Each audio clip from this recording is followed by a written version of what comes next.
وقتی اسم رونی کولمن میرسه، خیلی ها یاد 8 قهرمانی مستر المپیا، عضلات عظیم و جمله معروف آره رفیق میافتن.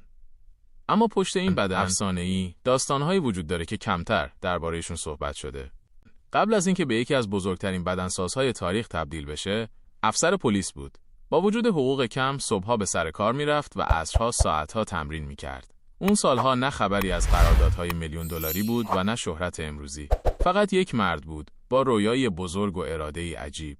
یکی از رازهای موفقیت رونی تمرینات باورنکردنیش بود. اسکوات با 800 پوند، ددلیفت‌های سنگین و تمرین‌هایی که حتی دیدنش برای خیلی‌ها ترسناک بود. اما چیزی که کمتر کسی میدونه اینه که رونی تقریباً در تمام دوران قهرمانیش با درد زندگی میکرد و خیلی وقتها با وجود آسیب دیدگی شدید تمریناتش رو متوقف نمیکرد. در اوج شهرت زندگی رونی فقط به مدال و عضله خلاصه نمیشد. او عاشق خانواده، موسیقی و زندگی ساده بود. برخلاف خیلی از ستاره‌ها هنوز هم با طرفدارانش با خوشرویی برخورد میکنه و لبخند معروفش رو از دست نداده. اما بهای اسطوره شدن بسیار سنگین بود. سالها تمرین فوق سنگین باعث شد رونی چندین بار زیر تیغ جراحی بره. مشکلات شدید کمر، لگن و ستون فقرات باعث شد راه رفتن برایش سخت بشه. کسی که زمانی وزنه‌های عظیم رو جابجا می‌کرد، حالا برای انجام بعضی کارهای روزمره به کمک نیاز داره. با این حال، چیزی که رونی کولمن رو به یک افسانه واقعی تبدیل کرده، فقط عضلاتش نیست. روحیه شکست‌ناپذیر، لبخند همیشگی و عشقی که به بدنسازی داره، باعث شده هنوز هم میلیون‌ها نفر در سراسر دنیا به او احترام بگذارن. رونی کولمن بارها گفته اگه دوباره به گذشته برگرده، شاید بعضی تصمیم‌ها رو تغییر بده، اما هرگز از عشقش به بدنسازی پشیمان نیست. مردی که ثابت کرد قهرمانی فقط روی صحنه اتفاق نمیفته، بلکه در جنگیدن با سختی‌ها و بلند شدن بعد از هر زمین خوردن معنا پیدا می‌کنه. شاید راز واقعی رونی کولمن عضلات غول‌پیکرش نبود. شاید راز او قلب بزرگی بود که هیچ وقت تسلیم نشد.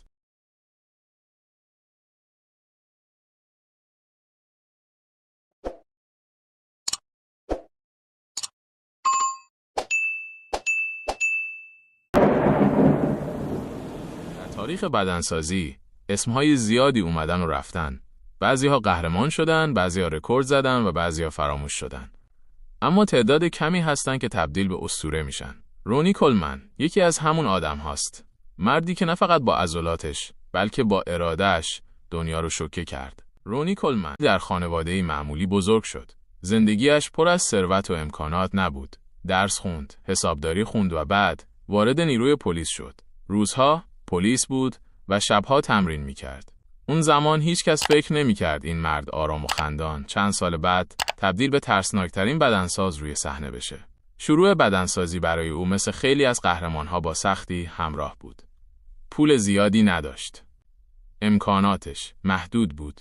اما یک چیز داشت، آتش پیشرفت. او تمرین میکرد، اشتباه میکرد، دوباره تمرین میکرد و آروم آروم بدنش تغییر کرد. بعد از سالها تلاش وارد مسابقات حرفه‌ای شد، اما موفقیت یک شبه نیومد. بارها شکست خورد، بارها پشت نفرات دیگه موند. خیلی‌ها ناامید می‌شدن، ولی رونی نه. او هر بار بزرگتر، قوی‌تر و خطرناکتر برمیگشت. بعد روزی رسید که همه چیز تغییر کرد. رونی شروع کرد به فتح دنیای بدنسازی. 8 سال پیاپی قهرمان بزرگترین مسابقه بدنسازی جهان شد. رکوردی که فقط تعداد کمی تونستن به اون برسن. اما چیزی که اون رو متفاوت می‌کرد فقط قهرمانی نبود. سبک تمرینش بود. رونی وزنه‌هایی می‌زد که خیلی‌ها حتی نزدیکش هم نمی‌رفتن. اسکوات‌های بسیار سنگین، پرس‌باهایی که مردم فکر می‌کردن شوخیه. برای او تمرین فقط تمرین نبود، جنگ بود. جمله معروفش رو همه شنیدن. جمله فقط یک شوخی نبود. فلسفه زندگیش بود. او اعتقاد داشت اگه میخوای از بقیه جلو بزنی باید کاری انجام بدی که بقیه حاضر نیستن انجام بدن. اما بدن همیشه حساب میکنه. سالها تمرین سنگین، فشار زیاد و زندگی حرفه‌ای آروم آروم هزینه‌اش رو نشون داد. زانوها، کمر، لگن و ستون فقراتش آسیب دیدن. جراحی، پشت جراحی انجام شد. پیچ و مهره وارد بدنش شد. مردی که زمانی صدها کیلو رو جابجا می‌کرد، حالا برای راه رفتن درد می‌کشید. خیلی‌ها فکر کردن تموم شده، اما اینجاست که دلیل اسطوره بودن رونی مشخص میشه. تسلیم نشد. حتی وقتی سخت راه میرفت، باز هم لبخند میزد. باز هم به باشگاه میرفت. باز هم به مردم انگیزه میداد.